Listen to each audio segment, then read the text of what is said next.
We're back. We're looking at a nice chart. This is one of my favorites of the recent series of charts that I've done. They look like big playing cards, you know, and they're colored really nice. This is cage unraveled in fourths in basically what we'd call circle of extra long patterns in fourths. So it just goes in fourths, but in string shape fourths, C goes to E, then E goes to A. So we start here, C goes to E, goes to A, goes to D, goes to G. It's in string shape fourths, and that's because they're so big that we can't fit cage. But I did fit cage on the diagrams that came after this, a couple of diagrams later. So this again is chart 210, and we're up to chart 213. I'm ready to start 214, but instead I'm looking back. To simplify, I'm looking back at this stuff. Okay, so remember, as I said at the end of the last segment, that we're doing partial S4Ls. Okay, the S4L itself is right here. It's called like it's starting to like change here. Here's S4L. S4E is the same thing as an S4L. 7362. Okay, that's where it sits on top of the S3XL. Why do we have these long patterns? The reason why we have the long patterns, here's a question, here's an answer, because we can only play the C1 from the fret nut.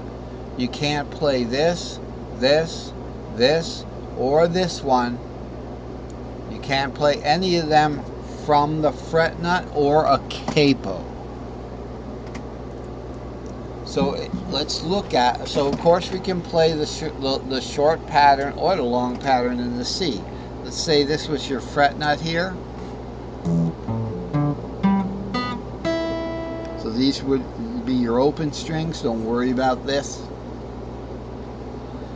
You can play that long C diatonic.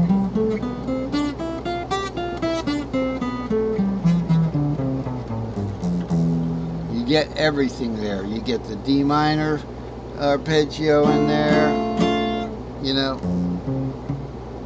It goes something like,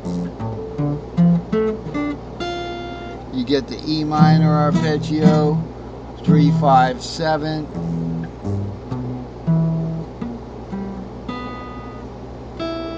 You get the F arpeggio, 4, 6 root, right?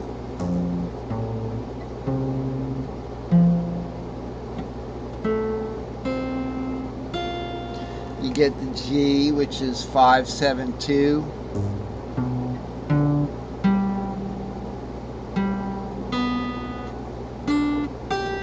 You get A minor, which is 6 root 3.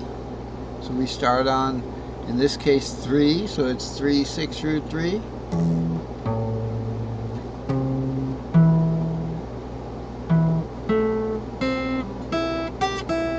And by the way, that A minor fits into the C pentatonic, so if you're playing an A minor, instead of going, you know, and remember it's 6 root 3, so it's it'd be 3, 3, 6 root 3. Instead of doing that, you could just go.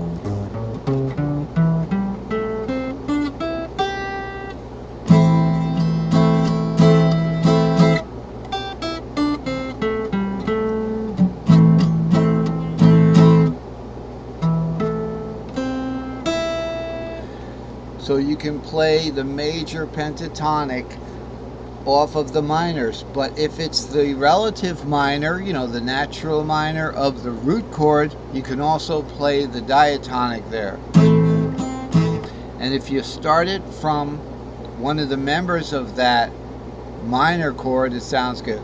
In this case, you could just start it from the E.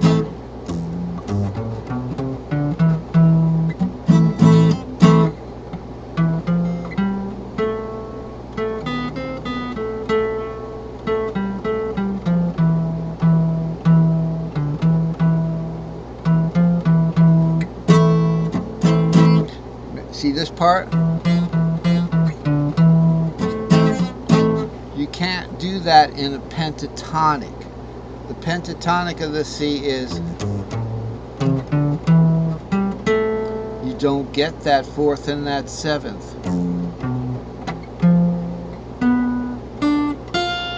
That's what's the difference between a pentatonic and a diatonic. Is practically a Locrian scale. So just a little note there. You know, I'm feeling a little better. I had to calm down. I was working out real hard and I kind of hurt my wrist and everything, and I kind of went back to coffee, but you know, and just buying cans of, you know, I guess people call it energy drink, instead of trying to mix my own up, and I don't suggest that people do that. If it works, fine. If it doesn't work, don't do it again. Okay, that's the golden rule of putting things into your body, you know, for your mouth. Usually liquid or solid. So, and same thing would apply to guitar. We don't want to repeat our mistakes. If it works, we do it. If it doesn't work, we don't do it. So what didn't work was to jump right to chart 213, which is probably twice the bad luck as any other chart, if you're superstitious. So we'll work our way up there, because I've got a few things to say about that chart that I didn't say in the last lesson. But I did promise to do my homework, and I did some. I looked at it, and I've got some things to add for you. So just remember that what the long patterns, there's long patterns and short patterns, and it doesn't matter with C. You can play the long pattern or you can play the short pattern from C.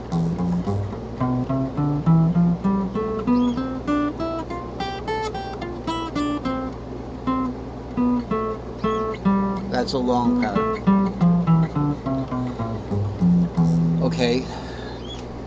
One thing about the long patterns, all right, the root 2, it's going to be 5, 6, 7, root 2, 3, 4, 5, 6. Okay, I'm going to show you where that pattern is right down here. What I just played, any key, 5, 6, 7, root 2, 3, 4, 5, 6. If you play that off your fret nut, you're making your low E the fifth of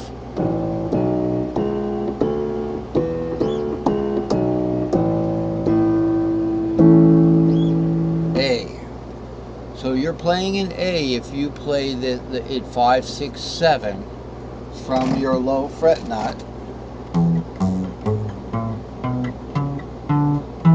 Now that's a Mixolydian dominant because it's in the key of E. E is the fifth dominant of the key of A.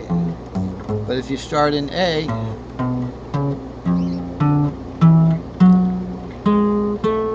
right there, you go to the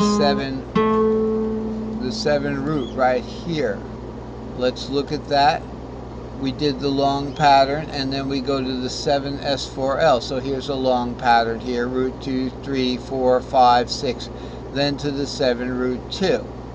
Noticing that 5, 6, if you have trouble finding that 7, that 5, 6 is similar to the 5, 6 that's in the S3D 7L pattern.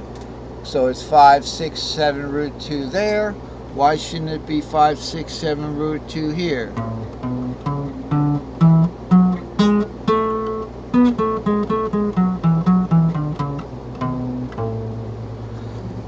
Because sometimes there's a tuning warp, and you have to adjust for that tuning warp. So we're doing pretty good. I really like this chart. Now, on the bottom here with the keys here, these are the different keys, C, E, A, D, and the key of G. And we would use the long patterns in different patterns there, but